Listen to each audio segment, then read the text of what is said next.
नमस्कार संस्कृत के प्रिय विद्यार्थियों, आप सभी का बहुत बहुत स्वागत है मैग्नेट ब्रेन्स पर। मैं पंकज तिवारी फिर आपके सामने लेकर के आए हैं कक्षा 11वीं की जो हम शाश्वती पढ़ रहे थे उसी का पंचम पाठ का हम लेकर के आए हैं आपको बहुविकल्पीय प्रश्न। याद रखिएगा कौन से प्रश्न? बहुविकल्पीय प्रश्न, जिसमें हम लोगों ने पढ़ा था मृच्छकटिकम से संबंधित कुछ क्या सौवर्ण शटिका का पाठ। याद रखिएगा पंचम पाठ का हमारा शीर्षक क्या था? सौवर्ण शटिका। उसी पर हम आज चर्चा करेंगे। बहुत अच्छा रंगीन मिजाज का हमारा क्या है प्रश्न है, और इस पर हमको बहुत सारे ऐसे प्रश्न मिलेंगे जो हमें क्या है व्यवहारिक जीवन से भी कुछ अवगत कराएंगे और पाठ से भी तो हमें क्या अवगत कराएंगे ही। चलिए देखें कक्षा 11वीं संस्कृत ऐच्छिक सौवर्ण शटिका पंचम पाठ MCQs। ठीक, चले आज देखते हैं हम आगे। सबसे पहला हमारा प्रश्न क्या है? बहुविकल्पीय प्रश्न लिखा हुआ है। पहला प्रश्न हमारा रहेगा मृच्छकटिकम। क्या लिखा हुआ है? मृच्छकटिकम। याद रखना पहला प्रश्न है मृच्छकटिकम इति नाटकस्य रचयिता का। मृच्छकटिकम नाटक के रचयिता कौन है? ठीक है ना। अब मृच्छकटिकम जो है, मृच्छकटिकम का फिर आपको बता दें, मैंने पूरा पाठ आपको पढ़ाया है। मृच्छकटिकम में मैंने बताया इसका अर्थ भी क्या है, मिट्टी की गाड़ी। ठीक है ना, मिट्टी के द्वारा बनी हुई हमारी क्या मृच्छकटिक गाड़ी। ठीक, और ये हमारी किसकी? शूद्रक की रचना है। किसकी है? शूद्रक जी की रचना है। लेकिन हम चलते हैं इसमें कि इसमें वर्णन क्या है, थोड़ा सा चर्चा करेंगे। पाठ में तो हमने बहुत कुछ आपको किया है चर्चा, लेकिन इस पर भी चर्चा करेंगे। मृच्छकटिकम से के अंदर से ही हमने सौवर्ण कटिका जो हमारा पढ़ रहे हैं हम लोग, सौवर्ण शटिका, ये हमारा मृच्छकटिकम का एक अंक है। ठीक है ना, षष्ठम अंक है, उसी से हमने अवतरित किया है। यहाँ चारुदत्त और शकुंतला और उसके पुत्र रोहसेन का वर्णन है। किसका वर्णन है? रोहसेन का वर्णन है, और रदनिका भी है। रदनिका एक दासी है और उसका भी यहाँ पर वर्णन है। तो आर्य चारुदत्त भी मिलेंगे, रोहसेन भी मिलेगा, और कौन मिलेगी यहाँ पर? वसंत सेना भी मिलेगी, जो क्या है उज्जैनी नगर की एक गणिका है। चलिए यहां देखें, इसमें पहला प्रश्न है, इस पर तो ज्यादा चर्चा करने की आवश्यकता नहीं है। मृच्छकटिकम इति नाटकस्य रचयिता कः अस्ति। मृच्छकटिकम नाटक के रचयिता कौन है प्रश्न पूछ रहा है। चारुदत्त तो हो नहीं सकते हैं, क्योंकि चारुदत्त का तो उसमें वर्णन है। कालिदास, तो कालिदास ने तो मृच्छकटिक लिखा ही नहीं है। कालिदास तो क्या है उपमा कालिदासस्य, उपमा अलंकार के बहुत अच्छे क्या है हमारे मूर्धन्य विद्वान है। उपमा अलंकार के उन्होंने, कालिदास जी ने तो मेघदूतम, अभिज्ञान शाकुंतलम, रघुवंश महाकाव्यम, ऋतु संहारम, ऐसे बहुत सारे बड़े बड़े ग्रंथों को लिखा है। ठीक है ना। और शूद्रक जी की क्या है देख लें, अब आप बताएंगे। अश्वघोष जी हैं। तो अब यहां पर किसके हैं याद दिखना। ठीक, तो यहां पर है हमारे रचयिता, देख लीजिए एक बार, शूद्रक। कौन? शूद्रक जी की द्वारा मृच्छकटिकम को लिखा गया है, और इस नाटक के लेखक कौन है? शूद्रक जी। चले आगे देखते हैं, हम अगले प्रश्न पर चलेंगे। बहुत अच्छे प्रश्न है, सरल प्रश्न है, बनेंगे। रोहसेन कस्य पुत्र आसीत। रोहसेन किसका पुत्र था? रोहसेन किसका पुत्र था? तो चार आपके सामने वैकल्पिक प्रश्न उत्तर दिए हुए हैं। ठीक है ना, का, खा, गा, घा, इनमें से एक प्रश्न आपका एक उत्तर क्या होगा? सही होगा। जो ऊपर प्रश्न पूछ रहा है उसका एक उत्तर इसमें दिया हुआ है। आप थोड़ा सा लगाएं क्या अपने दिमाग का प्रयोग और बताएं कि इसमें किसका पुत्र था रोहसेन। रदनिका का पुत्र था का? रदनिका का। आर्य चारुदत्त का पुत्र था क्या? वसंत सेना का पुत्र था क्या? सौवर्ण शटिकस्य का पुत्र था क्या? सौवर्ण शटिका का पुत्र था क्या? तो आपने अगर कहानी को अच्छे से पढ़ा है, पूरे पाठ का अच्छे से अध्ययन किया है, तो ही आपसे प्रश्न बनेगा। अन्यथा क्या है, फिर तो तुक्का तो लगाना नहीं। याद रखिएगा, तुक्के पे तो कभी भरोसा नहीं करना है, क्योंकि आप जो पढ़ रहे हैं 11th और 12th के बाद आपको जाना है कंपटीशन लाइन पर, और कंपटीशन लाइन में याद रखिएगा कि तुक्के का काम नहीं है, योग्यता का काम है।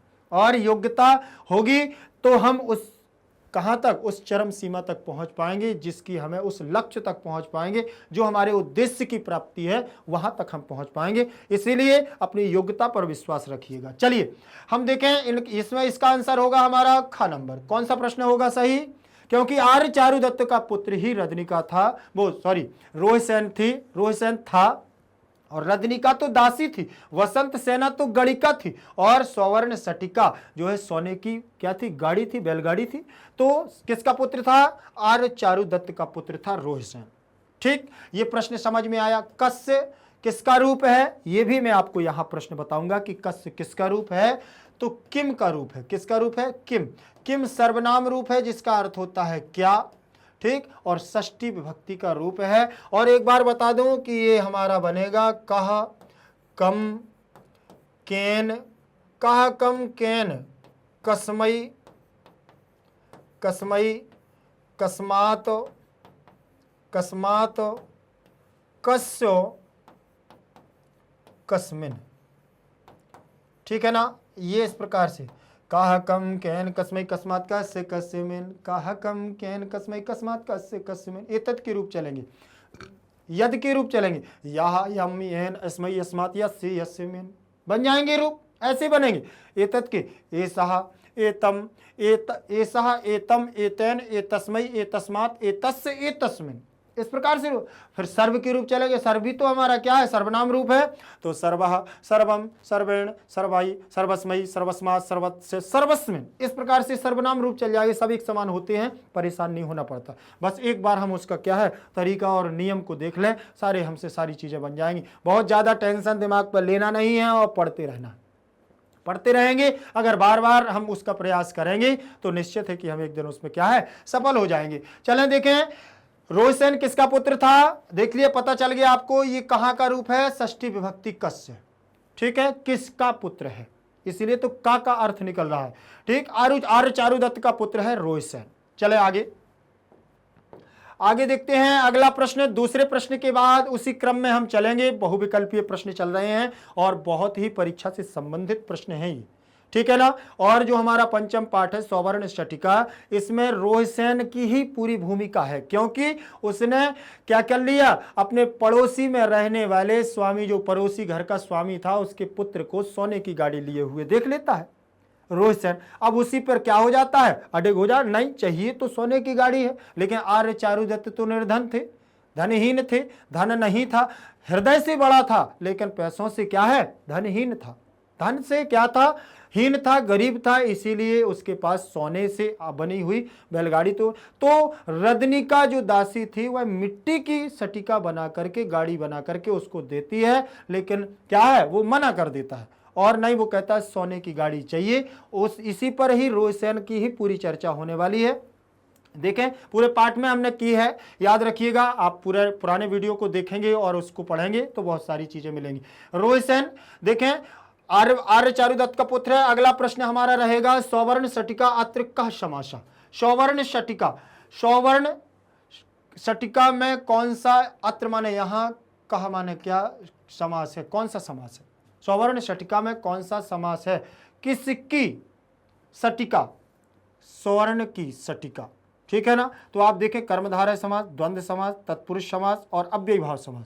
तो याद रख लेना, ये कर्म पर विशेषण विशेष्य बहुलम कर्मधारयः है, उभय पद प्रधानः द्वंद्व समासः, तत्पुरुषः उत्तर पद प्रधानः तत्पुरुषः और पूर्व पद प्रधानः अव्ययीभावः समास। अब आपको दिमाग लगाना है कि कौन सा समास होगा। ठीक, चले हम देखते हैं कि इसमें कौन सा समास होगा। देखिए, सोने शटिका, गाड़ी किसकी, सोने की, ठीक है ना। तो किसका चिन्ह निकल रहा है, देख लीजिए, तत्पुरुष, काके की, किसकी, काके की, किसकी, तो षष्ठी तत्पुरुष समास होगा। इसमें षष्ठी तत्पुरुष नहीं दिया है, इसलिए हम तत्पुरुष लगाएंगे। क्या लगाएंगे, तत्पुरुष लगाएंगे, क्योंकि इसमें काके की चिन्ह का बोध नहीं हो रहा है, किसकी आ रहा है। लेकिन इसमें षष्ठी तत्पुरुष समास होना चाहिए कि गाड़ी किसकी है, तो सोने की, और तो इसलिए हमें तत्पुरुष समास यहां पर हमारा क्या होगा, समास होगा। ठीक, सौवर्णस्य शटिकायाः, सौवर्ण शटिका, सौवर्णस्य शटिका, सौवर्ण शटिका, सोने की गाड़ी, ठीक, और विग्रह करेंगे तो ऐसे बन जाएगा सौवर्णस्य। क्या बनेगा? सौवर्णस्य, सौवर्णस्य शटिका। क्या बनेगा? शक्टिका, सौवर्णस्य शक्टिका। ठीक, अब ये हमारा यहां पर क्या हो गया? समास का विग्रह हो गया। तो कौन सी विभक्ति हो गई? षष्ठी तत्पुरुष। चलिए आगे देखें। तीसरे प्रश्न के बाद हम उसी क्रम में चलेंगे। पुनरपि अस्य संधि विच्छेदः अस्ति। ठीक है ना? पुनरपि, पुनरपि अस्य संधि विच्छेदः अस्ति। जो शब्द है पुनरपि, इसका संधि विच्छेद क्या है? वो यहां 4 दिए हुए हैं। इस 4 में से एक उसका क्या है? संधि विच्छेद है। जरा देखें, यहां दिया हुआ है पुन धन रपि, पुनः धन अपि, पूर्ण धन रपि और पुनर्धन अपि। अब आपको बताना है कि इसमें वो संधि का विच्छेद क्या होगा। संधि बहुत सरल है, अगर आप थोड़ा सा दिमाग लगाएंगे तो आपसे बन जाएगा। और बनेगा कैसे? देखिए यहां पर तो कोई विकार नहीं। संधि का मतलब होता है विकार होना, परिवर्तन होना, कुछ ना कुछ परिवर्तन होना चाहिए दोनों पदों में। अब चाहे वो वर्णों में हो चाहे शब्दों में हो, कैसा परिवर्तन हो रहा है ये हमें याद रख लेना। संधि में 3 प्रकार के विकार होते हैं, या तो लोप होगा, या आगम होगा, या आदेश होगा। 3 प्रकार के विकार होंगे। तो यहां पर देख लें कि कौन सी संधि होगी। हालांकि हमारे मत के अनुसार तो दूसरा नंबर ऑप्शन सही होगा। आपके मत के अनुसार आप क्या कहते हैं? आप हमें क्या है कमेंट में लिख करके बता सकते हैं कि आपका मत क्या कहता है, कि कौन सा इसका हमारा क्या पद सही होगा। चलिए देखते हैं। ये विसर्ग संधि इसमें होगी। कौन सी संधि होगी? विसर्ग संधि होगी। ये देखें, विसर्ग संधि, विसर्ग संधि। अब पूछें विसर्ग संधि कैसे? विसर्ग के स्थान पर क्या होगा? र होगा। क्या होगा? र होगा। पुनः धन अपि, पुनः धन अपि। विसर्ग से स्थाने क्या होगा? र हो जाएगा। तो यहां बनेगा पुनर। क्या बनेगा? पुनर। और र जो आगम होता है वो हमेशा आधा होता है। ठीक, और ये अपि का आ इसमें अब क्या होगा? मिलेगा। और जब आ इसमें मिलेगा तो रा हो जाएगा अभी आधा, अब पूरा हो जाएगा, और पी जुड़ जाएगा ज्यों का त्यों, और शब्द बन जाएगा पुनरपि। क्या बनेगा? पुनरपि। जो ऊपर दिया हुआ है एक बार देख लीजिए आप, कौन सा शब्द दिया हुआ है? पुनरपि। क्या दिया है? पुनरपि। और यहां पर कोई दिक्कत समझ में आ रही हो तो आप बोल सकते हैं। बन गया है ना पुनरपि। कौन सी संधि होगी? विसर्ग संधि। ठीक, आगे चलें। आगे देखते हैं अगला शब्द। अगला प्रश्न देखेंगे हम। ये हमारा 5वां नंबर का प्रश्न आया है। यदि धन अस्माकम अत्र संधि युक्त पदम अस्ति, अत्र संधि युक्त पदम अस्ति। देखें, यदि धन अस्माकम में यहां अत्र माने यहां संधि युक्त पद है। कौन सा संधि युक्त पद है? देखें, यद्य अस्माकम, यद्य आस्माकम, यद्य अस्माकम, यदिस्माकम। ठीक है ना? तो अगर दिमाग लगाओगे तो ये पद तो बिल्कुल गलत है। अगर बिल्कुल थोड़ा सा और दिमाग लगा लोगे तो ये भी गलत है। और ये देखोगे तो ये किसमें? इसमें कोई परिवर्तन नहीं किया उन्होंने, आ को सीधे अवग्रह कर दिया, तो ये भी गलत है। तो अब कौन सा सही होगा? आप ही ढूंढ लो, आप ही ढूंढ लीजिए कि कौन सा सही होने वाला है। जरा देखें ना कि कौन सा सही होगा। यद्यस्माकम, और इसमें संधि होगी यण संधि। कौन सी संधि होगी? यण संधि होगी, और सूत्र होगा इको यणचि। कौन सा सूत्र होगा? इको यणचि। ठीक है ना? बाकी आप ध्यान रखिएगा इको यणचि कैसे होगा वो हम आपको बताते हैं। ऊपर पद दिया हुआ है यदि धन अस्माकम। कौन सा दिया है? यदि धन अस्माकम। यदि धन अस्माकम में इको यणचि सूत्र लगा करके दा में से ई को निकाला। क्या निकाला? ई को निकाल लिया। दा में से ई को निकाला, और अस्माकम ज्यों का त्यों लिख देंगे। अस्माकम, ठीक है ना? अस्माकम, अस्माकम ज्यों का त्यों निकाल दिया। ई के स्थान पर यण संधि में देखें, ई, उ, ऋषि और लिरी, ये हमारी ई के स्थान पर या होता है, उ के स्थान पर वा होता है, ऋषि के स्थान पर रा होता है, लिरी के स्थान पर ला होता है। ठीक, अब देख लेना है कि यहाँ ई आया है कि उ आया है कि ऋषि आया है कि लिरी आया है। तो ई आया है तो ई के स्थान पर आप खुद करेंगे कि क्या हो जाएगा? क्या होगा बताएं? ई के स्थान पर या हो जाएगा। क्या होगा? या। और या हो जाएगा तो यहाँ अस्माकम ज्यों का त्यों रह जाएगा। रह जाएगा कि नहीं? अब आपको थोड़ा सा आप पूर्वत जाएं। अगर आपने कभी वर्णमाला को पढ़ा हो, वर्णमाला में अगर आप संयुक्त व्यंजनों को जानते हो तो संयुक्त व्यंजन बताएं कौन कौन से होते हैं। एक होता है छत्र और ज्ञा, और एक होता है स्र। ये 4 हमारे संयुक्त व्यंजन होते हैं। तो ये बनता है का प्लस सा से, ये बनता है ता प्लस रा से, और ये बनता है ये वाला जा वाला तो जा प्लस या से, और जो स्रा है ये बनता है सा प्लस रा से। ये संयुक्त व्यंजन है। अब बोलो सर आपने ये बता दिया है, इसका इससे क्या संबंध है? तो हम आपको ये बता दें कि यहां लिखा है दा प्लस या, तो इन दोनों को हम क्या कर दें, संयुक्त कर देना, ऐसे बन जाते हैं, ये द्या बन जाता है। और ये आधा है तो अस्माकम का आ मिलकर के इसको क्या, ये आधा रहेगा, अभी आधे आधे वर्ण मिलकर आधे होंगे, और ये आ आएगा तो ये क्या कर देगा, इसको पूरा कर देगा। ये जब पूरा हो जाएगा तो स्माकम यहां पर क्या हो जाएगा, जुड़ जाएगा, और यद्य अस्माकम बनेगा और पहला वाला पद हमारा क्या हो जाएगा, सही हो जाएगा। अब हम आपको एक बता दें, ये कभी कई लोगों को ये समझ में ना आया होगा कि ये दा और या ऐसे क्यों मिला दिए, तो इसके लिए मैं आपको एक उदाहरण सरल सा दिए दे रहा हूं। ये लिखा हुआ है विद्या।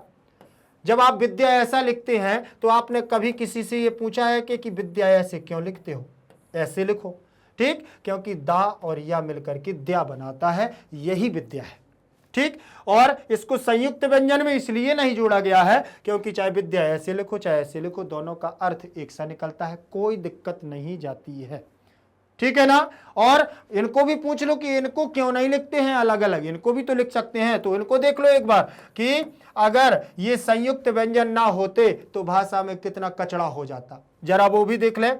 देखें ये क्या लिखा हुआ है, शिक्षा। अगर ये छतरी वाला छा ना होता तो हम इस शब्द को शिक्षा ना पढ़ पाते, ठीक है ना। इसीलिए इन दोनों को मिलाकर के ये बनाया गया जिससे कि हम भाषा का शुद्ध उच्चारण कर सकें। याद रख लेना कि बहुत छोटी छोटी चीजें हैं, जीवन के लिए बहुत उपयोगी हैं। अगर आपके पास चाहे कोई सी भी डिग्री हो जाए, लेकिन आपसे अगर शुद्ध शब्द लिखते और पढ़ते नहीं बनता है, मतलब आप निरक्षर हैं, जीवन का आपका अस्तित्व खत्म है, आपके पढ़ने का बेकार है, ठीक है ना। कभी कभी जॉब के लिए ही नहीं पढ़ा जाता है, जीवन की मूलभूत आवश्यकताओं के लिए भी पढ़ना बहुत जरूरी होता है। याद रख लेना कि पढ़ा हुआ इंसान ही हर कार्य में प्रगति पर होता है। चले यहां पर समझ में आया, इस संधि में, इसमें कौन सी संधि होगी, यण संधि होगी, और इसका हमारा पहला ऑप्शन सही होगा। एक बार देखते हैं कौन सा ऑप्शन, ये पहला नंबर का ऑप्शन हमारा सही होगा, यद्यस्माकम, ठीक। आगे चलते हैं। ये अगर किसी को इसमें करना हो तो आप क्या है, इसको स्क्रीनशॉट कर सकते हैं, बाकी नहीं तो चलते हैं हम लोग। चलें आगे देखते हैं हम अगला प्रश्न। 5वें के बाद हमारा 6वां प्रश्न होगा। 6वां प्रश्न क्या कहता, अलम धन क्री धन कित धन टाप अत्र निष्पन्न रूपम अस्ति। अलम क्री धातु, कित प्रत्यय, टाप प्रत्यय, और अत्र माने यहां, इससे निष्पन्न माने निर्माण होने वाला रूप है। इनसे निर्माण होने वाला रूप कौन सा होगा, ठीक। तो पहली बात तो ये टाप प्रत्यय लगा हुआ है तो लास्ट में, तो ये मान लो कि ये तो होने वाला है नहीं है, ये तो होने वाला नहीं है, ये तो होने वाला नहीं, ये कॉमन हम आपको बता रहे हैं कि दिमाग लगाया जाता है, पूरा हल ना करना हो तो ये दिमाग लगाया जाता है कि आखिर बनेगा क्या, ठीक। अब हम आगे आपको पूरा बताते हैं। चले देख लें आपका ऑप्शन, देखो आ गया ना, शॉर्ट ट्रिक आपको एक मिल गई ना, कि पहली बात तो टाप लगा है, ये स्त्री प्रत्यय है। कौन सा प्रत्यय है, स्त्री प्रत्यय है, और इसमें अगर आ शेष बचता है, और ये निश्चित मान लो कि जब आ शेष बचता है तो पद में भी सबसे लास्ट में बड़ा आ होगा, बड़ा आ होगा कि नहीं। तो ये हमको एक बहुत अच्छा क्या है, एक सुझाव मिल गया है आगे कभी बहुत सारे प्रश्नों को हल करने के लिए। चलिए अब हम इसको करते हैं हल। अब हल कैसे करेंगे, तो देखें लिखा हुआ है अलम, क्या लिखा है, अलम, अलम धन क्री, अलम धन क्री धन कित धन टाप, ऐसा लिखा हुआ है ना, ये लिखा हुआ है। तो मां के बाद का दिख रहा है, मां के बाद क्या दिख रहा है, का, क्री में का है ना, तो मां के बाद जब का दिख रहा है तो मां का परिवर्तन इस का के पंचम वर्ण में कर दो। तो का वर्ग का पंचम अक्षर बताओ जल्दी से, देखो का, खा, गा, घा, अंगा, ये का वर्ग का अंगा 5वां वर्ण है। कौन सा वर्ण है, का, खा, गा, घा, अंगा, ये पांचों हमारे पंचम वर्ण आ गया। तो मां के स्थान पर किसको कर दें हम, पंचम वर्ण को कर दें, तो हमने लो पंचम वर्ण को कर दिया, अलंग बन गया, क्या बन गया, अलंग बन गया। अब हमें क्री धातु को ज्यों का त्यों यहां लिख देना है, ठीक है ना। अब देखें कित प्रत्यय से हमारा क्या शेष बचता है, हमें देखो ये प्रत्यय वगैरह का तो पता होना चाहिए कि इसमें शेष क्या बच रहा है। बाकी जब हम इनको पढ़ाएंगे तो इनको सिखाएंगे भी कि कैसे हमको इनको अलग अलग करना। तो कित प्रत्यय में ता शेष बचेगा और टाप प्रत्यय में हमारा आशेष बचेगा। इतना तो हम अभी बता दे रहे हैं कि का की ईट संज्ञा होकर के लोप हो जाता है, ता बचता है। इसमें टा की ईट संज्ञा और पा की ईट संज्ञा होकर के लोप हो जाता है, तो इसमें आशेष बच जाता है। अब यहां तक देख लें कि ये सारी चीजें हमारी बन गई। अब इसको इससे जोड़ो और इससे इसको जोड़ो, इससे इसको जोड़ो, जोड़ेंगे हम तो देखो ये लिख गया है अलंग, ये लिख गया अलंग, और क्री जो लिखा हुआ है तो क्री ज्यों का त्यों, और ता ये आ गया, ता में बड़ा आ जुड़ गया। अब देख लें ऐसा पद कहीं लिखा हुआ है क्या, ऐसा पद कहीं लिखा है क्या? अगर आपको मिलता है लिखा हुआ तो वही होगा आपका क्या आंसर, ये अलंकृता। ठीक है ना। अब हम इसमें अगर देखें तो संधि कौन सी बनेगी, तो हमारी इसमें व्यंजन संधि रहेगी, और व्यंजन संधि के अंतर्गत हमारा अनुनासिक संधि रहेगी, क्योंकि मां का परिवर्तन पंचम वर्ण में हुआ है, याद रखिएगा। व्यंजन संधि, अनुनासिक संधि। ठीक। बाकी इसमें प्रत्यय और प्रकृति के द्वारा निर्माण बनने वाला रूप पूछा गया था, तो वो रूप बनेगा हमारा कौन सा, अलंकृता। चले आगे, चलिए अगला प्रश्न, छठवें के बाद सातवां प्रश्न होगा हमारा क्या, उपधान उपसृत इति पदे कः प्रत्यय अस्ति। उपसृत में कौन सा प्रत्यय है? पहली बात देख लें कि लास्ट में या है, कौन सा है, या लगा हुआ है, और यहां पर भी या है, तो क्या ये प्रत्यय होना चाहिए? ल्यप प्रत्यय भी है, कित प्रत्यय भी है, और सत्री प्रत्यय भी है। चलो चलते हैं, बहुत सारी चीजें सोच लेनी पड़ती हैं। सत्री प्रत्यय में अनशेष बचता है, क्या बचता है, अनशेष बचता है, तो इसमें ना तो कहीं है नहीं है, मतलब ये तो होने वाला नहीं है। कित प्रत्यय में ताशेष बचता है, ताशेष बचता है, तो इसमें भी ता नहीं है लास्ट में, तो ये भी देख लेते हैं कि ये भी नहीं होने वाला है। ये दो तो हमारे क्या हो गए हैं, अब 50-50 की क्या है हमारी लाइफ लाइन गई। अब देखते हैं कि ल्यप प्रत्यय में क्या शेष बचता है, ल्यप प्रत्यय में या शेष बचता है, क्या शेष रहता है, या शेष रहता है। ठीक, या शेष रहता है। अब देखें त्या प्रत्यय में क्या शेष रहता है, तो त्या प्रत्यय में तो क्या है, कुछ शेष नहीं रहता है। ठीक, तो त्या प्रत्यय ही नहीं है। चलो देखते हैं, अब हम देखते हैं इसमें आंसर हमारा, ये देखो कौन सा है। जब ये नहीं होता है, ये नहीं होता है, ये नहीं होता है, तो फिर क्या है, ल्यप तो होगा ही। उपसृत उप उपसर्ग है, उसमें उप उपसर्ग है और सृज धातु है। कौन सी धातु है, सृज धातु है, और ल्यप प्रत्यय रहेगा। ठीक, ल्यप के ला की पा की संज्ञा होकर के लोप हो जाएगा और केवल या शेष रहेगा। और सृत में यहां पर क्या है, चजु कु घृण्य, तो से चा और का वर्ग और ता आ जाएगा, तो ता बन जाएगा, उपसृत बन जाएगा हमारा। ठीक है ना। और उप हमारा उपसर्ग लगा हुआ है, तो सीधे सीधे उपसृत बन जाएगा। ठीक है ना। आप कौन सा शब्द बनाना है, उपसृत, और हमारा उपसृत बन जाएगा। तो कौन सा प्रत्यय होगा, ल्यप प्रत्यय होगा। कोई दिक्कत नहीं होना चाहिए, सीधा सीधा थोड़ा सा इस पे चर्चाएं होती चलती हैं तो वो कभी भूलते नहीं है। ठीक, आगे देखेंगे अगला प्रश्न। अगला देखें, अलम इति उपपद योगे कह विभक्ति। अलम उपपद योगे इति कह विभक्ति, का विभक्ति। अलम में कौन से उपपद में, कौन से योग में कौन सी विभक्ति होगी, अलम। ठीक है ना। अलम बसट योगा, नमः स्वस्ति स्वाहा स्वधा अलम बसट योगाच चतुर्थी। कौन सी होगी, चतुर्थी। बहुत अच्छा सूत्र है, तो इसमें हम पहले देख लें कि चतुर्थी ही है, फिर हम आपको सूत्र बताते हैं। ठीक है ना। अलम बसट योगाच चतुर्थी, नमः स्वस्ति स्वाहा स्वधा अलम बसट योगाच। ठीक है ना। कृष्णाय नमः वासुदेवाय नमः।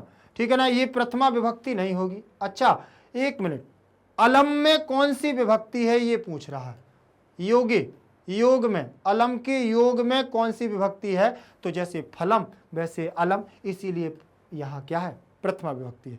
ठीक, हम थोड़ा सा कहा है कन्फ्यूजिया गए हैं, ऐसे नहीं कन्फ्यूजियाना है, आपको याद रखिएगा। ठीक है ना। ठीक, हमने देखा है एक सूत्र आता है हमारा चतुर्थी कारक में, नमः स्वस्ति, नमः स्वस्ति नमः स्वस्ति स्वाहा स्वधा अलम बसट योगाच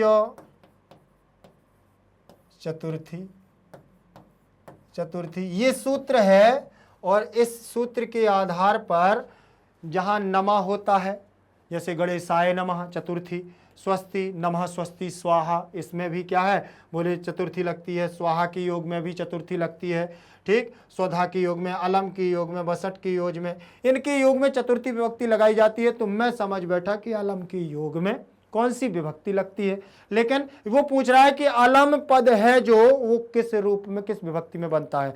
ये फलम फले फलानी, अलम अले अलानी, ऐसे बनेगा, ठीक है ना।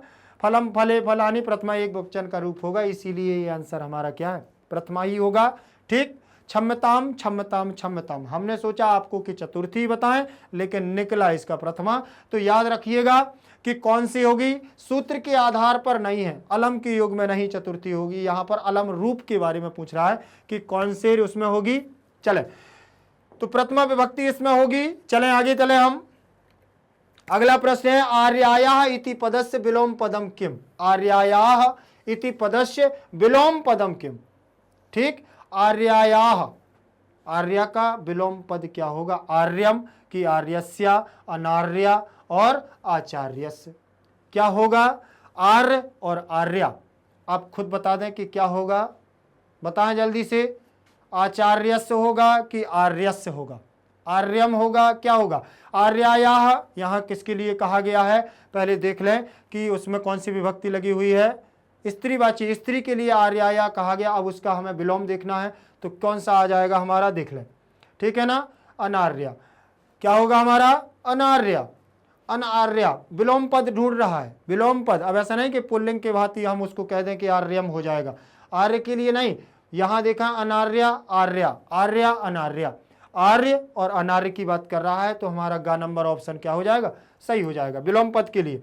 चलें आगे देखेंगे हम अगला प्रश्न। देखें, अलीकम इति पदस्य पर्यायवाची पदम अस्ति। अलीकम, ठीक है ना। अलीकम क्या होगा हमारा, झूठ बोलने के लिए। तो क्या होगा इसका आंसर, क्या होगा, झूठ बोलने के लिए अलीकम। तो लीकम, अनित्यम, असत्यम, क्या होगा, विलोम। पर्याय पूछ रहा है, हाँ पर्याय पूछ रहा है, तो क्या है, सत्यम भी नहीं होगा, ये तो विलोम हो जाएगा। क्या होगा, अलीकम मतलब झूठ, तो हमारा क्या हो जाएगा, असत्यम होगा। क्या होगा पर्याय, असत्यम। याद रखिएगा, अलीकम का मतलब याद रखने ना कि क्या होता है हमारा, झूठ, झूठ होगा, और झूठ का असत्यम पर्यायवाची ही होता है, ठीक।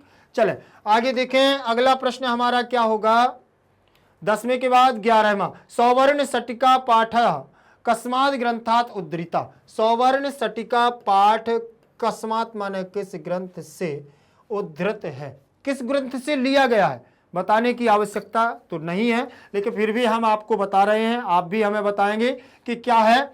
मृच्छकटिकात् से लिया गया है, कि रघुवंशात् से लिया गया है, मालती माधवम से लिया गया है, कि मेघदूतात् से।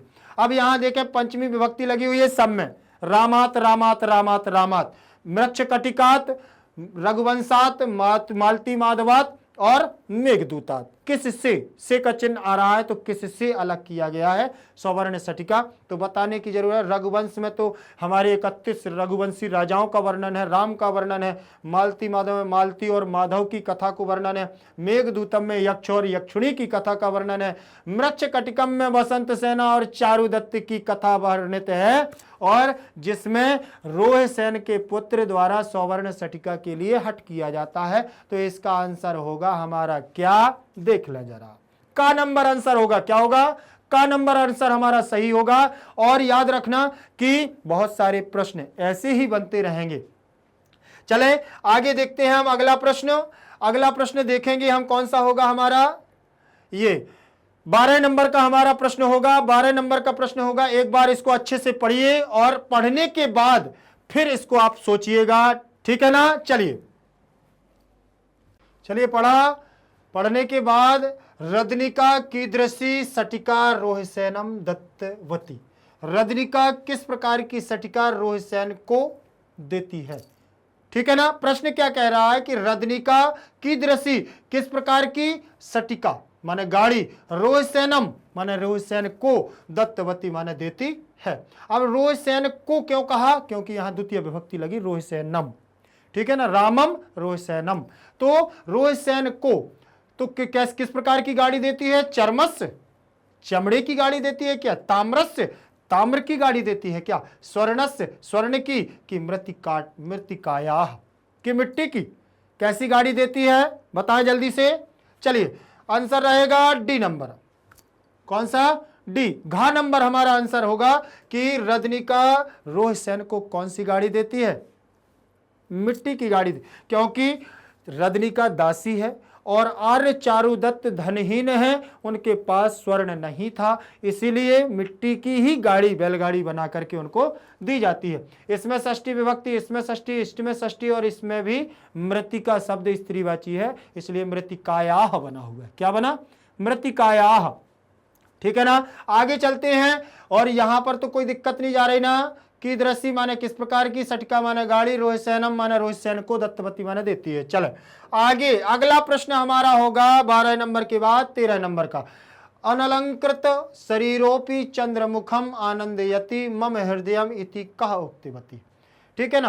अनअलंकृतम मतलब बिना अलंकार के, बिना आभूषणों के, शरीरोपि बिना आभूषणों से सुसज्जित शरीर भी, मतलब शरीर पर कोई आभूषण नहीं है, फिर भी वो कह रही चंद्रमुखम, चंद्रमुखम चंद्रमा के समान है जिसका मुख, वह चंद्रमुखम, बोले आनंदयति, और मम माने मुझे, मम माने मुझे, और आनंदयति माने आनंद प्रदान कर रहा है, मेरे हृदय को आनंदित कर रहा है, इति कहा उक्तवती, ऐसा किसने कहा, ऐसा किसने कहा। अगर आपने, फिर भी मैं फिर से कहता हूं, अगर आपने पूरा पाठ पढ़ा है तो एक भी प्रश्न आपको मुझे बताने की आवश्यकता नहीं, आप स्वयं हल कर सकते हैं, ठीक। तो यहां पर ये किसने कहा था, वसंत सेना ने कहा था, जब रजनिका रोहिसेन को लेकर के वसंत सेना के पास जाती है, ठीक।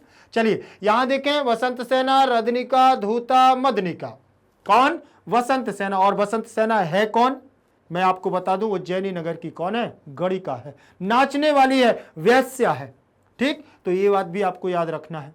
बहुत सारे प्रश्न इससे बन सकते हैं, ये जितने कोशिश भर आप लोगों के लिए बहुत अच्छे प्रश्न बनाए जाते हैं, लेकिन इससे संबंधित और भी बहुत सारे प्रश्न हो सकते हैं, तो कुछ प्रयास आपको भी करना है प्रश्नों को निर्माण करने की, क्योंकि प्रश्न निर्माण करेंगे तो उनके आंसर आपको ही मिलेंगे, और जिससे कि आपकी क्या है, डबल मेहनत भी हो जाएगी और डबल बहुत सारे प्रश्न भी आपके पास एकत्रित हो जाएंगे। चले देखें प्रश्न नंबर 13 के बाद आगे चलते हैं हम, ठीक। यहां पर भी आप देख लेना, शरीरोपी में भी हमारा क्या, शरीरः धन अपि, शरीरोपी बन जाएगा, विसर्ग संधि हो जाएगा, अगर शरीरो धन अपि बनाएंगे तो पूर्व रूप संधि हो जाएगी, दोनों देख लेना। चंद्रमुखम में समास देखेंगे तो हमारा कौन सा समास हो जाएगा, चंद्रमुख चंद्रमा के समान, ठीक है ना, कर्मधारय समास हो जाएगा, चंद्रमा के समान, ठीक। और मम, मम हृदयम मेरे हृदय को, मेरे हृदय में, ठीक है ना, क्या उक्तवती माने उक्तवान, ठीक है ना, अलंकृतम माने बिना अलंकार की,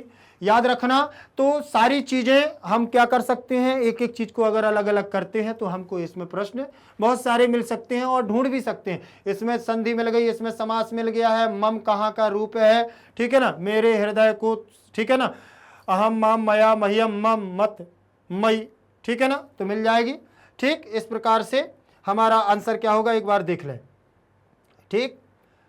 वसंत सेना क्या होगा हमारा आंसर, ये किसने कहा, वसंत सेना ने ऐसा कहा था कि ये बिना अलंकार के, इसके शरीर पर कोई अलंकार नहीं है, फिर भी यह इतना शोभायमान, चंद्रमा के समान शोभायमान हो रहा है, यह कौन है, ऐसा रजनिका से कहती है, ठीक है। मेरे हृदय को क्या कर रहा, आनंदित कर रहा है, मुझे बहुत प्रसन्नता हो रही, मेरा हृदय झूम उठ रहा है, ऐसा कौन, वसंत सेना कहती है। चले आगे देखेंगे, प्रश्न हमारा अगला रहेगा 13 नंबर के बाद 14 नंबर का प्रश्न हमारा रहेगा, जरा देखें कि कस्य पुत्रः सौवर्ण सटिकाम इच्छति, किसके पुत्र, किसके पुत्र की सोने की गाड़ी की इच्छा करता है, रामस्य, किसका पुत्र, किसका पुत्र सोने की गाड़ी की इच्छा करता है, इच्छति चाहता है, कौन, किसका पुत्र चाहता है, राम का पुत्र चाहता है क्या, राम का पुत्र लव और कुश सोने की गाड़ी चाहते थे क्या? राजा थे, उन्हें सोने की जरूरत थी क्या? वो चाहते तो क्या है, हीरे जवाहरात मोतियों की बनवा लेते, लेकिन उन्हें जरूरत नहीं थी। वो यहाँ राम का कोई हमारा क्या है, कोई संवाद ही नहीं है राम का, इसलिए राम का पुत्र तो यहाँ हो ही नहीं सकता है। क्या अर्जुन का था क्या?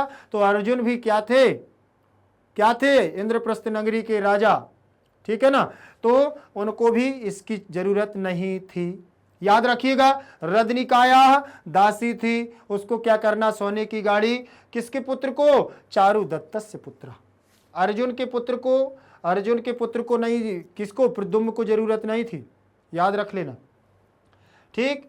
अभिमन्यु को जरूरत नहीं थी, याद रख लेना। राम के पुत्र लव कुश को नहीं थी, रदनिका का पुत्र नहीं था, केवल चारुदत्त का पुत्र था रोहिसेन, जिसको इसकी जरूरत नहीं थी, ठीक। सोने और चारुदत्त का पुत्र ही सोने की गाड़ी की इच्छा रख रहा था, याद रखिएगा। चले आगे, 14 नंबर के प्रश्न के बाद हम आगे चलते हैं। इसका चारुदत्त से आंसर हो गया। अगला प्रश्न हमारा होगा 15 नंबर का, मृक्षकटिकम इत्यस्य रचनाकार कहा, मृक्षकटिकम इत्यस्य रचनाकारः का, मृक्षकटिकम के इसके रचनाकार है कौन, ठीक है ना, कालिदासः, माघः, शूद्रकः, भवभूति। मृक्षकटिकम इत्यस्य रचनाकारः का कौन है बताने की, देखिए पहला प्रश्न भी शायद यही आया था कि इसके रचनाकार कौन है, ठीक है ना, तो दोबारा ये प्रश्न आपको मिल गया है। जरिए देखिए, शूद्रकः कौन है, शूद्रकः, मृक्षकटिकम के लेखक कौन, शूद्रक। चलें आगे देखेंगे हम। अगला प्रश्न 16 नंबर का प्रश्न होगा हमारा, चारुदत्तस्य पुत्रः का, चारुदत्त का पुत्र कौन। अब यहां देखें षष्ठी विभक्ति लगी हुई है, चारुदत्तस्य, तो चारुदत्त का के की चिन्ह हमारा किसका होगा, षष्ठी विभक्ति का है, इसीलिए चारुदत्त का पुत्र कौन, कहा माने कौन, चारुदत्त का पुत्र कौन, तानसेन, रोहिसेन, यज्ञसेन, महासेन, कौन होगा बताएं आप जरा। तानसेन तो बहुत अच्छे गायक थे, तानसेन तो ऐसे थे कि याद रख लेना कि अगर वो दीपक राग गाने लग जाएं तो दीपक जल जाते थे। तानसेन की तान नहीं सुनी, बोले कि आप तो बन गए, बहुत अच्छे गाने वाले हैं तानसेन, बहुत अच्छे वादक थे और गायक भी थे, और बहुत ऐसी राग दीपक राग गाते थे तो बुझे हुए दीपक जल जाते थे। और उनकी पत्नी, एक पुत्री थी, उनकी पुत्री मेघ राग गाती थी तो क्या है, बारिश हो जाती थी, याद रख लेना। चलिए, तो इनका चारुदत्त का पुत्र कौन था, आर्य चारुदत्त का पुत्र था रोहिसेन, कौन था, रोहिसेन। चले अगला प्रश्न हम देखेंगे, देखिए रोहिसेन के बाद अगला प्रश्न है, सौवर्ण सटिकाम, सौवर्ण सटिकाम घटतु का आभूषणम ददाति। घटतु का मतलब होता है निर्माण, निर्माण करना या बनाना, निर्माण करना या बनाना। सौवर्ण सटिका के निर्माण के लिए किसने आभूषणम ददाती, कौन आभूषण देता है बताएं जरा, किसने आभूषण दे दिए थे उतार करके, ठीक। आप लोग याद रखिएगा कि पुराने वीडियो देखकर ही बहुविकल्पीय प्रश्नों को हल करें तो आपके लिए बहुत लाभकारी रहेगा, क्योंकि सारे जो इससे पाठ से संबंधित हमारे जितने वीडियो होते हैं, हम पूरा उसका एक एक उस पर क्या है आपसे चर्चा करते हैं, तो ये प्रश्न बहुविकल्पीय होते हैं, सारे हमसे क्या बन जाते हैं, प्रश्न हो जाते हैं। आपको मैं बता दूं कि जब वह रदनिका लेकर के जाती है और वो रोता है रोहिसेन, तो वो पूछती है क्यों रो रहा है, तो वो कहती है कि इस कारण से रो रहा है। और वसंत सेना वहां सारे आभूषण पहन करके आती है और वो कहती है ये कौन है, वो पूछता है ये कौन है, तो रदनिका बताती है तुम्हारी माँ है, लेकिन वो कहती है हमारी माँ, हम तो बहुत गरीब हैं, हमारे पास तो ये सोने के आभूषण थे ही नहीं, ठीक है ना, तो ये आभूषण पहने हैं तो ये हमारी मां नहीं हो सकती है। तो बसंत सेना अपने सारे आभूषण उतार करके रख देती है और कहती है कि अब तो मैं तुम्हारी मां बन जाऊंगी, और सारे आभूषण उसकी मिट्टी की गाड़ी में रख देती है और कहती हैं कि ले जाओ, क्या कर लेना, इससे सोने की गाड़ी बनवा लेना। वही यहां पर है, सौवर्ण सटिकाम घटितु का आभूषणम ददाति, तो कौन देती है, वसंत सेना दे देती है। वसंत सेना सारे आभूषणों को दे देती है, किसके लिए, याद रखना, सोने की गाड़ी बनवाने के लिए। किसको देती है, रोहिसेन को देती है, किसको, रोहिसेन को दे देती है, और रोहिसेन उसको क्या है, और फिर रदनिका उसको लेकर के चली जाती है, ठीक। आगे देखेंगे, इसका आंसर एक बार देख लें, कौन है, बसंत सेना। कौन आभूषण देती है, बसंत सेना, ठीक। चले आगे देखेंगे, अगला प्रश्न होगा हमारा 18 नंबर का, रोहिसेन किम इच्छति, रोहिसेन क्या इच्छा रखता है, रोहित सेन क्या इच्छा करता है, क्या चाहता है, रोहित सेन काहे के लिए हट करता है। तो मृक्षकटिका मिट्टी की गाड़ी के लिए, ताम्र शटिका तांबे की गाड़ी बैलगाड़ी के लिए, स्वर्ण शटिका स्वर्ण की गाड़ी के लिए, या रजत शटिका या रजत स्टिकर रजत की गाड़ी के लिए। तो बताने की जरूरत है क्या कि सोने की गाड़ी के लिए इच्छा करता है और उसी के लिए हट करता है, रोने को बैठ जाता है और रो रो करके क्या है टब भर देता है। नहीं चाहिए तो सोने की ही गाड़ी को चाहिए। चलें आगे देखें, इसका प्रश्न देख लें एक बार। कौन सी गाड़ी चाहिए उसको, सोने की गाड़ी चाहिए, इसीलिए स्वर्ण शटिका के लिए वह मचल जाता है, इच्छा करता है। चलें आगे देखें, अगला प्रश्न होगा हमारा क्या, एहि वत्स शक्टिकायाः क्रीडावाः इति कः कथयति। एहि वत्स आओ वत्स इस शक्टिकायाः क्रीडावाः इति कः कथयति, कि हम लोग क्या करते हैं इस गाड़ी से खेलते हैं। ऐसा किसने कहा, वसंत सेना ने कि रोहित सेन ने, रद्रिका ने कि चारुदत्त ने, किसने कहा बताएं जरा। अगर आपने सुना होगा तो देखेंगे। कौन कहती है, दासी रजनिका कहती है। कौन कहती है, दासी रजनिका कहती है। जब वह भ्रमण करते हुए सोने की गाड़ी खोजते हुए पड़ोसी के लड़के को देखने घूमता है तो वह मिट्टी की गाड़ी बना करके उसको देती है और कहती है आओ हम लोग क्या करते हैं इस गाड़ी से खेलते हैं। ऐसी उसने कहा है कि शक्टिकयाः क्रीडावाः इति काकत्यति, कि क्रीडावाः माने खेलने के लिए, ठीक है ना। तो कौन कहता है आओ वत्स, आओ बेटे, क्या है हम इससे सोने की इस मिट्टी की गाड़ी से खेलते हैं, इस गाड़ी से खेलते हैं। ऐसा कौन कहती है, रजनिका कहती है। किससे, रोहित सेन से। किससे कहती है, रोहित सेन से कहती है। इसीलिए यहां पर क्या है, उसी के लिए ये चीज रखी गई है। चलिए आगे देखेंगे। अगला प्रश्न है हमारा, वसंत सेना कई मृक्षकटिकाम पूरयति। वसंत सेना कैसे मृक्षकटिकाम पूरयति, उसको किससे, कई माने कई किससे, मृक्षकटिका माने मिट्टी की गाड़ी को, पूरयति माने भर देती है, किससे भर दे देती है। ठीक, वसंत सेना किससे मिट्टी की गाड़ी को भर देती है, धन से, आभूषणों से, कई रुपयों से, ज्ञान माने ज्ञान से। किससे भर देती है बताने की जरूरत है क्या, आभूषण, सोने के आभूषणों से पूरी मिट्टी की गाड़ी को क्या कर देती है, भर देती है। देख लें किससे भरती है, आभूषणों से भर देती है, सोने के आभूषणों से ही उसको क्या कर देती है, भर देती है। चलें आगे, आगे देखते हैं हम। अगला प्रश्न होगा हमारा 21 नंबर का प्रश्न होगा, आर्य चारुदत्तः केन आत्मनः विनोदयति। आर्य चारुदत्त किससे अपनी आत्मा को प्रसन्नचित करते थे, किससे खेला करते थे किसी समय पर, ठीक है ना। तो रोहित सेन मृतिका शटिकयाः स्वर्ण शटिका से, अध्ययन से, क्या वो पढ़ने से अपने मन को बहलाते थे, सोने की गाड़ी से अपने मन को बहलाते थे, कि मिट्टी की गाड़ी से अपने मन को बहलाते थे, कि रोहित सेन मतलब अपने पुत्र से अपने मन को बहलाते थे। तो अपने पुत्र से ही वह मन को बहलाते थे। आर्य चारुदत्त जब फ्री होते थे क्या कर देते थे, अपने पुत्र के साथ में क्रीड़ा करते थे, खेलते थे, क्योंकि उसका आचार विचार सब आर्य चारुदत्त के समान ही था। रूप रंग उसके विचार सारे किससे थे, चारुदत्त के समान थे, ठीक है ना। तो यहां समझ में आया किससे संबंधित था, आर्य चारुदत्त से। ये देख लें 21 नंबर के बाद अगला प्रश्न देखेंगे हमारा, खाली स्थान दिया हुआ है, क्रीडावाः समुचित कर्तृपदम लिखत। क्रीडावाः अहम, आवाम, त्वम, वयम। कौन होगा यहां पर, किसके साथ हमें क्या है खेलना है, बताइए किसके साथ उन्होंने कहा था कि मृक्षकटिकाम, किसके लिए, त्वम, त्वम बनेगा किसकी, तुम, और हम खेलते हैं कि हम खेलते हैं। क्रीडावा के लिए कर्तृपदम, कर्ता पद कौन था यहां, त्वम होगा कि आवाम होगा कि अहम होगा कि वयम होगा, बोले जल्दी से, जल्दी बताएं क्या होगा, आवाम, दोनों के लिए, अहम आवाम। दो खेलने थे ना, रोहित सेन और रजनिका आपस में बातचीत कर रहे थे कि हम दोनों खेलेंगे, ठीक है ना, इसीलिए तो क्रीडावाह लगा हुआ है, ठीक है ना। चलें आगे देखेंगे।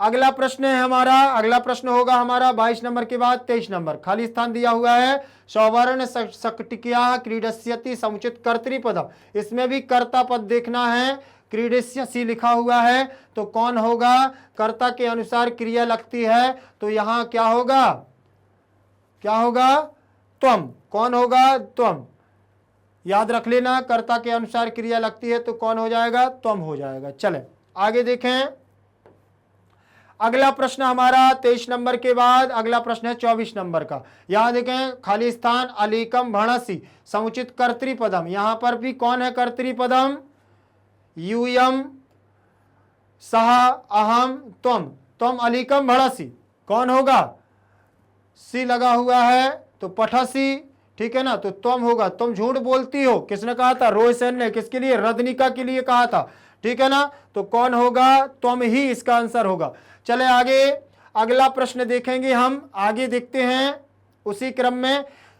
चलिए 25 नंबर का है, सौवर्ण सटिका सक्टिका इति पदस्य विलोम पदम चुनुत। 1 मिनट में आप इसको सोचिए कि इसका उत्तर क्या होगा, जल्दी से सोच करके बताइए। चलिए सोच लिया ना, सौवर्ण सक्टिका इति पदस्य विलोम पदम चिनुत, नहीं सोच पाए ना, जल्दी से बताएं क्या इसका विलोम क्या होगा, उल्टा क्या होगा, सोने का उल्टा क्या होगा, चांदी होगा क्या, रजत सक्टिका, ताम्र सक्टिका, मृतिका सक्टिका कि सौवर्ण सक्टिका। यहां विलोम पद पूछा जा रहा है, याद रखना कि विपरीत पद, सौवर्ण माने सोने की सक्टिका, और सक्टिका का मतलब होता है बैलगाड़ी, अर्थात सोने की बैलगाड़ी जो हमारा पद दिया हुआ है, उस पद का हमें क्या चाहिए, विलोम पद, विलोम शब्द चुनना है। याद रखिएगा ये 4 हैं, 4 में से आप बता दीजिए कौन होगा हमारा। अरे साधारण सी बात है कि सोने का बोले चांदी बोलते हैं हम, तो विलोम नहीं है, विलोम नहीं है, विपरीत नहीं है, सोना और मिट्टी, हमारे 2 चीज़ों का वर्णन पूरे ग्रंथ में आया हुआ है। ना तो हमने रजत सक्टिका को पढ़ा, ना ताम्र सक्टिका को पढ़ा, ना हमने क्या है सौवर्ण सक्टिका तो है ही। याद रखेगा कि नहीं रखेंगे, याद रखना कि विलोम पद की बात करें तो मिट्टी ही, बोले चाहे किसी की मिट्टी पड़ी हो, चाहे किसी का सोना पड़ा हो, हमें किसी से कोई मतलब नहीं होता है। तो ये एग्जाम्पल भी हम लोग देते हैं, उदाहरण भी देते हैं बहुत, तो याद रख लेना कि इसका विलोम पद कौन सा होगा, मृतिका सक्टिका, अर्थात मिट्टी की गाड़ी।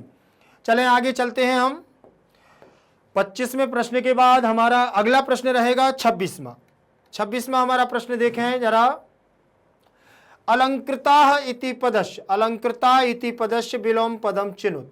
अब इसमें भी हमें क्या करना है, विलोम अर्थात हमें क्या है, विपरीत पद को, बिल्कुल हमें विपरीत पद को चुनना है। और इसके लिए अलंकृता माने होता है अलंकरण करना, शोभायमान होना, ठीक है ना, सुंदर दिखना, अलंकृता, तो शोभिता इसका विलोम पद होगा क्या, सुसज्जिता ये भी विलोम पद होगा क्या, अनलंकृता ये होगा क्या, और रदनिका ये होगा क्या। अब हम आपको बता दें, रदनिका एक दासी है, अनलंकृता का मतलब होता है बदसूरत, बिना आभूषणों वाला, ठीक है ना, सुंदर नहीं, सुसज्जित का मतलब होता है बहुत ज्यादा सजा हुआ, और शोभिता का मतलब होता है सुंदर, ठीक। तो इस आधार पर हमें विलोम पद को छांटना है, तो अलंकृता और अनलंकृता याद रखेंगे ना।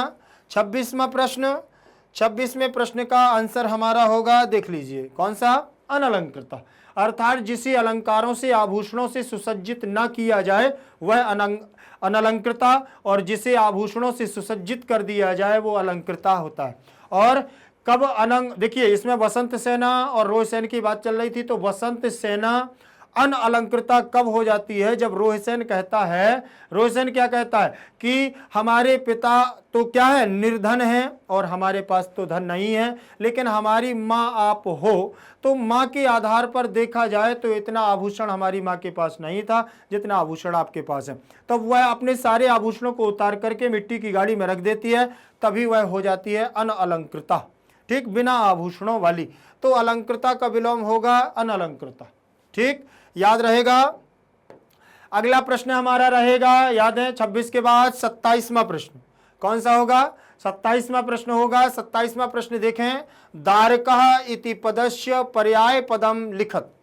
दारकः, दारकः मतलब पुत्र, इसका पर्यायवाची शब्द देखना है, क्या देखना है, पर्यायवाची।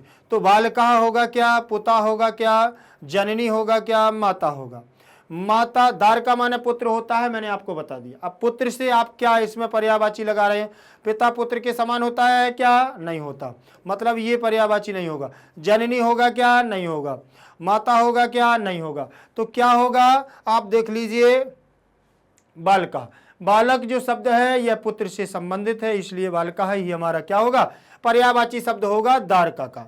चलिए आगे देखें, अगला रहेगा हमारा 27 के बाद 28वां नंबर। 28वां देखें, अलीकम इति पदस्य पर्याय पदम लिखत। अलीकम माने होता है झूठ बोलना।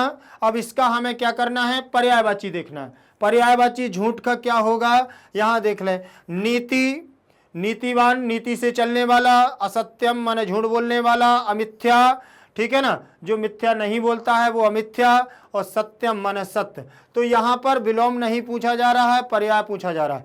अलीकम का मतलब क्या होगा, देख लीजिए, झूठ बोलने का पर्याय शब्द क्या होगा, असत्यम। असत्यम का मतलब भी झूठ बोलना होता है, असत्य बोलना, ठीक है ना।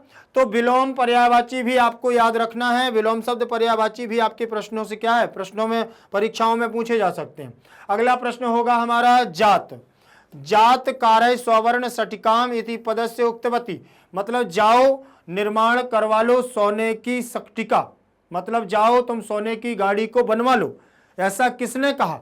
इति का उक्तवती, ऐसा किसने बोला, या पूरे पाठ में किसने या उच्चारण किया कि जाओ तुम सोने की गाड़ी बनवा लो, तो किसने कहा था, क्या देवसेना ने कहा था। देवसेना के लिए कौन सा यहाँ बाहुबली मूवी चल रही है, जो देवसेना होगी। देवसेना का कहीं वर्णन मिला आपको पूरे पाठ में, नहीं मिला, इसीलिए देवसेना यहाँ नहीं होगा। मदनिका, मदनिका यहाँ पर थी क्या, मदनिका भी नहीं थी, यहाँ तो क्या है, एक दासी थी जिसका नाम था रदनिका, ठीक है ना, याद रखिएगा। और वसंत सेना, वसंत सेना यहाँ उज्जैनी नगर की गणिका थी, जिसे वैश्या के रूप में अंकित किया गया है पूरे पाठ में। यह गणिका थी, नाचने वाली थी, याद रखना। तो यह किसके द्वारा कहा गया था, वसंत सेना के द्वारा कहा गया था ये पंक्ति कि जाओ तुम सोने की क्या बनवा लो, गाड़ी बनवा लो। किसको कहा था, रोयसेन से कहा था। देख ले इसका आंसर क्या होगा, वसंत सेना। क्या दिया है, वसंत सेना, इसका आंसर आपके सामने है। अगला प्रश्न हमारा होगा 30 नंबर का। कौन सा रहेगा, 30 नंबर का। यद्यस्माकम अस्य संधि विच्छेदः चिनोत, यद्यस्माकम अस्य संधि विच्छेदः चिनोत। देखें जरा इसमें कौन सी संधि होगी, यदि धन अस्माकम, अस्माकम। याद रखना, मैं आपको कई बार बता चुका हूं कि यद्यस्माकम में कौन सी संधि है, यण संधि है। कौन सी संधि है, यण संधि है। और यण संधि के आधार पर ये हमारा शब्द बनेगा यद्यस्माकम, और दा और या को मिला देंगे तो ये बनेगा हमारा क्या, यद्य, आ मिल जाएगा, सो ये हमारा आधा था, सो पूरा हो जाएगा। क्या हो जाएगा, पूरा हो जाएगा। और अस्माकम का स्माकम इसमें जुड़ जाएगा, शब्द बन जाएगा अद्यस्माकम। कौन सी संधि होगी इसमें, यण संधि होगी। कौन सी, यण संधि होगी, यण संधि। याद रखना, सूत्र भी लिखे दे रहा हूं, कौन सा, इको यणचि। कौन सा सूत्र होगा, इको यणचि। बहुत अच्छे से मैंने इसको आपको बताया है, आप लोग याद रखिएगा। थोड़ा सा पूर्ववत वीडियो को देखेंगे तो आपको ये सारी चीज़ें समझ में आ जाएंगी। ठीक, आप भी इसको जल्दी से लिख लीजिए। चले, इतना टाइम थोड़ी लगता है लिखने में। इको यणचि हो गया ना। अब देखेंगे इसमें कि जो पूरा हमने यण संधि की इस संधि को देखा है, अगर जिसको एक बार नहीं है तो ये देखें, इसमें इक और यण प्रत्याहार दोनों का गेम होता है। क्या होता है, दोनों का खेल होता है। हमें दोनों को याद रखना चाहिए कि इसमें ई और इसमें उ, ई उ ऋषि और लिरी, ये 4 वर्ण हमें याद रखना है स्वर के। और या, वा, रा, ला, ये 4 वर्ण हमें व्यंजन के याद रखने पड़ने हैं, और पूरे हमारी क्या हो जाती है, यण संधि पूरी यहीं पर हो जाती है। ठीक है ना। चलिए इसका आंसर देखते हैं हम, कौन सा होगा। आप देख लीजिए, यदि धन अस्माकम कहाँ मिल रहा है आपको देखने के लिए, जल्दी से बताएं। इसका देखें कौन सा, फर्स्ट नंबर का हमारा आंसर सही होगा। कौन सा रहेगा, फर्स्ट नंबर का ऑप्शन हमारा सही रहेगा। ये हमारा प्रश्न का यदि धन अस्माकम, यद्यस्माकम, यद अस्माकम, यद्याकम और यद्यस्मा धनकम, ये नहीं होंगे हमारे, ये तीनों हमारे क्या हैं, गलत होंगे। ऊपर का हमारा सही होगा। चलिए आगे देखें, अगला प्रश्न होगा पूरित्वा। क्या बनेगा, पूर धन कत्वा इति पदस्य उच्चतम विकल्पम चिनुत। पूर इसमें देखिए धातु है और कित्वा प्रत्यय है। कौन सा है, अब देख लें, इसको दोनों को मिल करके कौन सा शब्द बनेगा, पूर धन कित्वा। कित्वा प्रत्यय में हमारा त्वा शेष रहेगा, क्या बनेगा, त्वा शेष रहेगा, पूर से बनेगा पूरय, क्या बनेगा, पूर से बनेगा पूरय, और पूरय में हमारा क्या हो जाएगा, इट का आगम, इट का आगम, और ई और टा की होगी संज्ञा, बचेगा ई, तो हमारा बनेगा पूरय धन ई धन त्वा। ठीक है ना। अब इसको इसमें मिला दो तो क्या बनेगा, पूर ई, और त्वा जुड़ जाएगा, पूरित्वा। क्या बने, देख लें कहाँ पर है ये, फर्स्ट नंबर पर ही हमारा ये दिया हुआ है, क्या, पूरित्वा। ठीक है ना। तो देखें आंसर कौन सा सही होगा, ये देखें फर्स्ट नंबर का सही है हमारा पूरित्वा। इसको इससे मैच कर लीजिए, बना कि नहीं, पूरित्वा पूरित्वा। ठीक, चलिए हम आगे चलते हैं, अगला देखेंगे। अगला प्रश्न हमारा क्या है, 32 नंबर का प्रश्न रहेगा हमारा, आ धन दा धन ल्यप, मतलब आ उपसर्ग ही इसमें और दा हमारी धातु रहेगी, और हमारा कौन सा प्रत्यय रहेगा, ल्यप प्रत्यय रहेगा। अब जब ल्यप प्रत्यय दा धातु के साथ में जुड़ा है तो बताने की जरूरत नहीं है कि ल्यप प्रत्यय हमारा क्या कौन सा प्रत्यय है, कृदंत प्रत्यय है।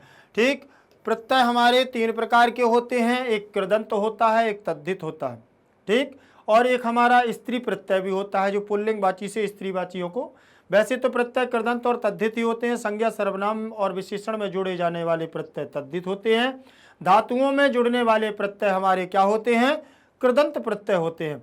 ठीक, तो ये हमारा जो ल्यप प्रत्यय है ये हमारा कृदंत प्रत्यय है, क्योंकि धातुओं के साथ में जोड़ा जा रहा है तो कृदंत ही होगा।